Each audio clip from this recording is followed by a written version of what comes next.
We are in Mosiah 11 through 13 and chapter 17 today. That's for the first section in the Come Follow Me manual that says, I can stand for truth even when I stand alone. And it talks about Abinadi and the example that he was in standing for truth. And the question that we're going to focus on is, what principles do we learn from Abinadi that we can use in our own lives to stand for truth and righteousness? I love Abinadi. He's amazing. One of my first Book of Mormon heroes. If I can go back to my youth, it was probably one of the first stories that really touched me as a primary kid. I still remember that story of Abinadi. And it was interesting now going through this with that question in mind. What principles we learn from him? What do we learn about Abinadi's ability to stand up for truth? And we found a couple of things. Some things are directly said, other things you kind of got to get on our mindset of how we think, which isn't always, we think weird sometimes. But one thing that Laura and I found kind of interesting was in chapter 12, verse 1, it says, Abinadi came among them in disguise. He was rejected by his message. He was run out of town. And then he comes back again, knowing that he will be probably run out of town again, or worse, taken to prison or something. He actually wears a disguise. Yeah, he dresses up so they don't know who he is. And I don't know, as we were talking about that, it's kind of an interesting principle, because I think sometimes we feel like there's one way to defend the truth. There's one way to come unto Christ. There's one way. And I love that it doesn't say here, the Lord commanded me to put on a disguise. This was, at least from the record that we have, this was Abinadi being Abinadi. He was being creative. Being creative. With how he was preaching the gospel, you know, and how he could get to the people in any way that he thought. He was using his mind. It just reminds me of the brother of Jared, how he came up with the idea of how to do the rocks, in the ships for light, and the Lord helped him to do that. And so I don't know, Abinadi maybe came up with the disguise, and the Lord helped him to be able to use that to get into the city again. And he came back after 2 years. It's amazing. And during that time, he was probably studying and reading and learning even more and just being ready for when the time was right to go back. Yeah. So I don't think he ever stopped preparing. Yeah. Following that verse, and even in that verse, in the first 2 verses of that chapter, thus hath the Lord commanded me, and thus the Lord said unto me, thus saith the Lord. Abinadi was close to the Lord. He was close enough that he was speaking the words of Christ. He was speaking the words of the Lord.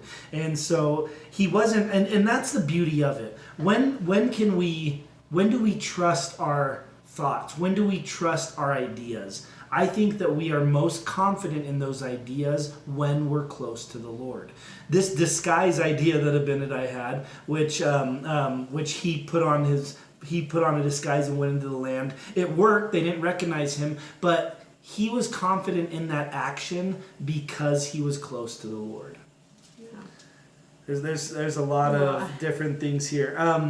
One thing that I love, just verse 27, a little nugget, ye have not applied your hearts to understanding. Abinadi knew that teaching the will of the Lord wasn't enough. These people that he was teaching needed to take this message and apply it to their heart of understanding. It's not the message that changes people unless... how does Elder Bednar say it? The Spirit can take things unto the heart. And then it's only us that can bring it into our heart.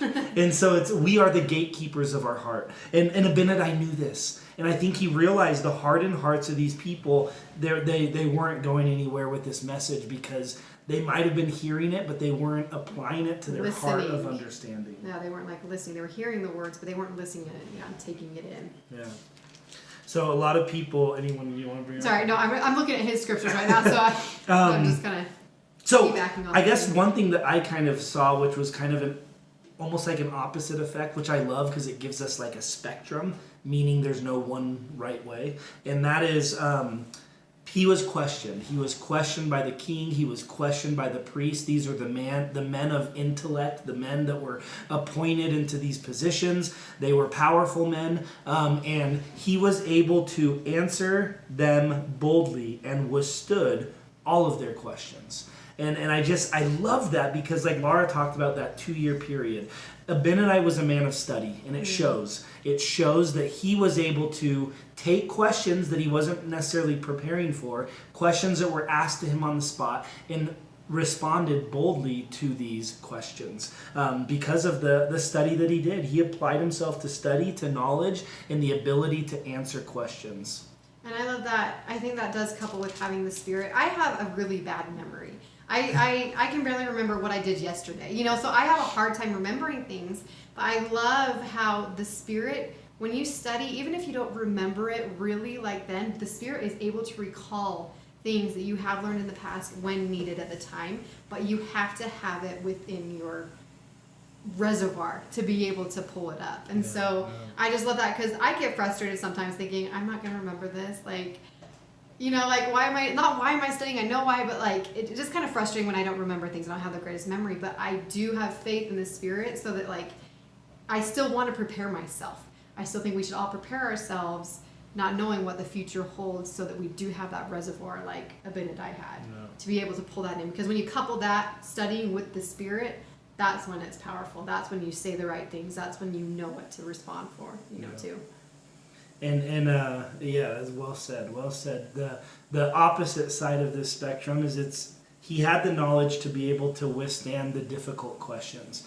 But what does he focus on? The end of chapter 12, the entire chapter 13.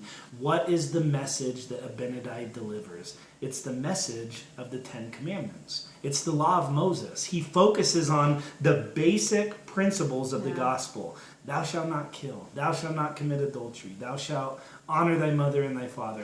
He goes into the basics of it. Isn't it I think it's Einstein that's credited with this quote of essentially what is the definition of a genius, or someone that is very, very expert in their field? It's someone that can take the mysteries of the universe, right? The most complex sciences and ideas out there, and explain it to a child. It's not just a genius to have knowledge, it's the ability to articulate those advanced topics and break them down. And I think also, from what I learned on my mission, was that lots of times people had questions to these deep doctrine, deep, intellectual things, and they said that that's what was holding them up, or they had these things, but we could always tear it down and bring it back to a basic principle that they were struggling with. It was always, because you build your foundation from the basics, and then build up, and milk before meat. And if that milk hasn't been there, is that part of that your foundation is not strong, nothing else is going to be. But you've got to get back to the basic and build that foundation before you can teach the rest. So I feel like he was trying to bring that back and get their testimonies where they needed to be able to build on it too. And I think if there's just one concluding principle, Abinadi was consistent in this. He was determined to teach this message even to the point of death. And when he was given a chance to protect his life and deny the words which he has said, he says, I will not recall the words which I have spoken unto you concerning this people, for they are true. He was bold in his testimony and willing to preach that until what led to his death. Abinadi, he's a Book of Mormon hero. And after this reading, we're gonna get into what happened because of Abinadi's example. What fires he started from his little spark of a flame, Exactly. So fun times. What else do you learn? What do you pull from there? There's tons of things that you can pull from here. A lot of our things came from just a couple of words. Or even examples in your life that have happened. When have you stood alone possibly in your beliefs and stood up for what was right and true when others around you didn't? Love to hear your comments.